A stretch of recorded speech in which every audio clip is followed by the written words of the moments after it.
Audio Jungle.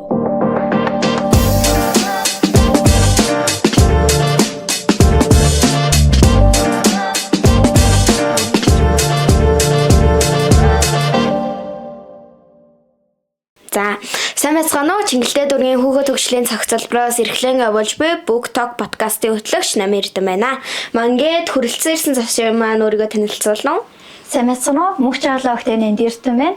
Миний би 117 дугаар сургуулийн 12-ийн ангид суралцдаг байгаа. За, өнөөдөр бид нарт ямар номыг ингэж танилцуулахаар ирсэн бэ? Өнөөдөр Жамбийн доштон Дондог гэдэг хүний бичсэн Хар шувууны цагаан түүх гэх номыг би өнөөдөр танилцуулахаар бэлдсэн байгаа. Энэ номыг унших болсон шалтгаан чи юу вэ? Шалтгаан нь айгүй сонирхолтой. Одоо ингээд шувуу гэдэг амьтан чинь олон төрөл байдгаас яг хүмүүс хэрээг хамгийн муу яруу амьтан гэж үздэг дээ. Гэтэл энэ номон дээр өгүүлж байгаа бөмбөлөг гэх эмгэн маань ингээд хар зүстэй тэр шувууны дотоод цагаан сэтгэлийг нь таньж мэдээд 60 жилийн хөрлөлийг нь харуулсан болохоор сонирхолтой санагдсан. Номыг уншихад ер нь бол ямар сэтгэгдэл хамгийн гоё илүү төрсөн бэ? Хамгийн ихээр би гайхширсан. Одоо чинь эмээ ингээд сувлал хөвтөг байхгүй юу? Одоо гэрээсээ нилээн хол. Тэгсэн чинь ингээд шувуу нь олоод ирсэн.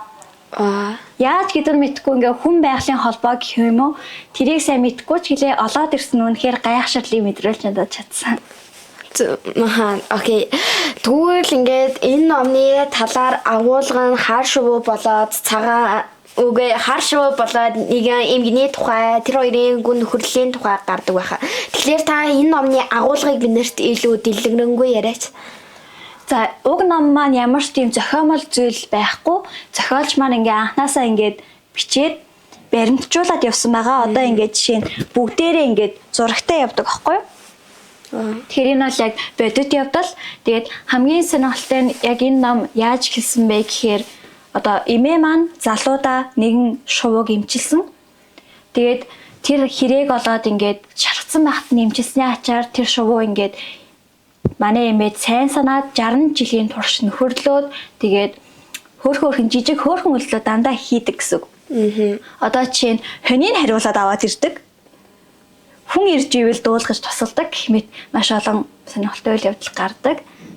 Ном бол ертөнцийг харах цонх гэж хүмүүс ярьдаг штэ. Тэгэхээр энэ ном танд ер нь юу хамгийн ихээр бодогдуулж тусгасан бэ?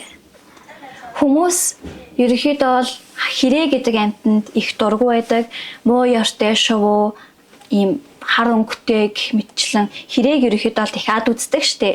Гэхдээ яг хэрэг гэдэг амьтанд зөвхөн хар зүсээр нь бос цаанаа ямар цагаан сэтгэлтэй, ямар үнэнч амьтан бэ гэдгийг харж олно. Хүний тосыг ерөөсөө мартдаггүй. Тийм ч учраас энэ номонд хэрэг гэдэг амьтныг зөв талаас нь ойлгоосай гэсэн өнцгөөс харуулсан болов уу гэж бодсон. Номыг ер нь бол бид нэр амьд юм аа гэж нэрлэж болдог тийм үү. Тэгвэл номын дөрүүд бид нарт яг ингээд бодит амьдрал дээр болж байгаа юм шиг яг бидний толгой дотор бодогдож хүн шиг ингээд сэтгэл төрүүлдэг штэ. Тэрийг нь яг юу хамгийн сайнаар илэрхийлсэн гэж бодож байна. Мэдээж энэ бүхнийг хамгийн сайн илэрхийлдэг зүйл бол зохиолчийн яг тэр бичиж байгаа ур чадвар гэж би боддог. Зохиолч хэдий ч нэ сайн бичин тэр дүрийг илүү ингэж тодорхой сайн гаргаж өгдөг. Дижитал ертөнцид бол бид нэр одоогийн байдлаар ингээ ерөнхийдөө ном уншихаа болчихсон шүү дээ. Та гэтэл яагаад заавал энэ номыг тийм ээ би зөвхөн энэ номыг л ингэж уншиж энэ номыг л ярмаар байна гэж сонгосон бай. Ерөнхийдөө бол жил ирээдсэн хүмүүс ингээд ном уншихаа болж байгаа. Тэгээд мэдээж энэ ном бол одоо ном чи олон төрөл байдаг. Утга зохиолын, шүлгийн ном гэх мэт. Тэнгүүд энэ ном хамгийн сонирхолтой нь яг дунд ангийн хүүхдүүд уншихад үнэхээр тохирсон байхгүй юу? Одоо жишээ нь амьтныг хайрлаж сурна. Энэ номыг уншвал яг амьд амьтан гэдэг зүйлийг яг байгаагаар нь хүлээн авах юм болоо гэж би бодсон. Хар шувууны цагаан түүх гэдэг номны хамгийн сонирхол татсан хамгийн өвөрмөц хэсэг нь юу байсан бэ? Миний хамгийн нэг тийм сэтгэл хөдлөсөн хэсэг нь болохоор одоо эмэнд нөхөр нь ингээд алтан бүгж хийгээд дурсгаж үлдээсэн байдаг. Гэхдээ ингээд манай эмгэн ингээд яг нэг газар тавьсан байсан чинь эргээд харахад алга болцсон байсан. Тэгэхээр байгаль их маань ингээд надаас авах ёстой зүйлээ авч байгаа юм байна гэж бодсон. Гэтэл ингээд зохиолч маань бас зурагныхаа ялцыг алга болгоцсон байж байгаа. Ерөнхийдөө бол ингээд модонд байгаа шувууны үрийг олж харсан.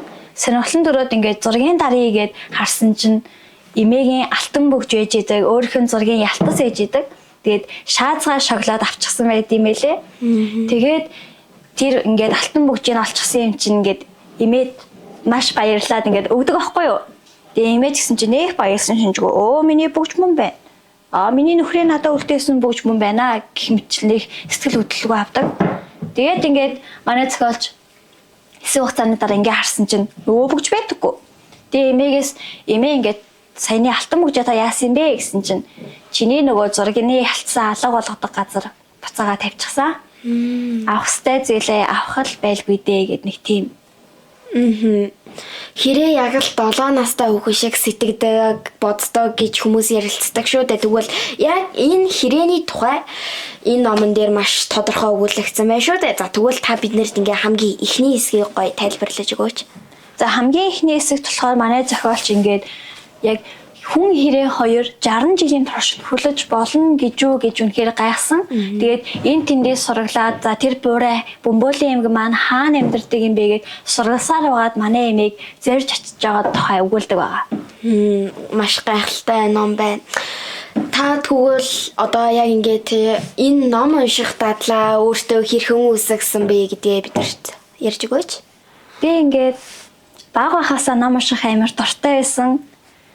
Тэгээд гэрийнхэн маань анх ном уншуулдаг байсан. Аяндаа өөрөө ингээд номондоо ингэж донтож уншдаг. Дараагийн үйл явдлыг мэдхийг хүсдэг. Заримдаа ингээд бүр шүн донд гэрэл тусгай уншиж идэг болсон байсан. Тэгээд том болгох тусам илүү өөр тохирсон номнуудаа уншдаг. Тэгээд ерөнхийдөө бол ном унших дадлыг ерөөсөө алдаж болохгүй. Ном уншаад байвал хүн илүү хөгжинэ гэдгийг ойлгох хэрэгтэй гэж боддог. За тэгвэл энэ номон дээр гарч байгаа дөрүүдийн мэдрэмж сэтгэл ер нь явцдаа хэрхэн хувьсаж өөрчлөгддөг вэ? Ерөнхийдөө бол хамгийн анх ингээд зохиолч маань эмээтэй уулзахад нэг тийм өөр хүмүүс шиг байгаа шүү дээ.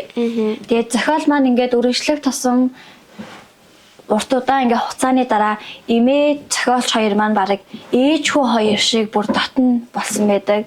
Бүр хоорондоо үнэхээр дотн. Тэгээд бүр ингээд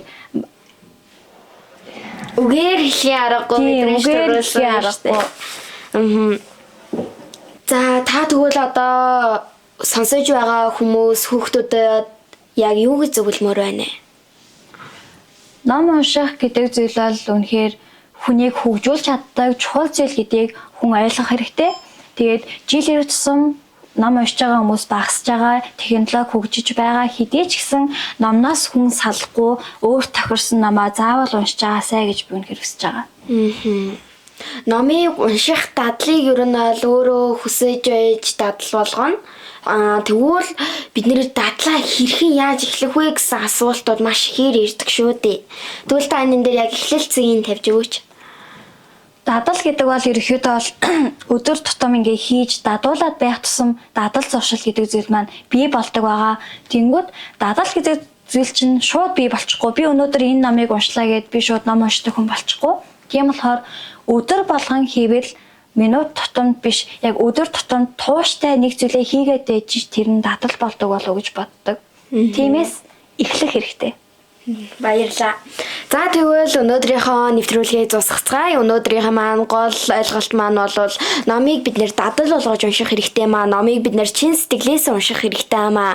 Дижитал эрен үед бид нэр яаж номоо ингэж багаар уншиж хөгжүүлэхгүй байгаад байна вэ гэдгийг та бүхэн маань ойлгосон байхаа. Тэгээд энэ хар шувууны цагаан түүх гэдэг ном хэрхэн өгүүлэгдэж ямар үйл явдал болсныг сайхан илэрхийлсэн байхаа гэж бодож байна. Баяртай.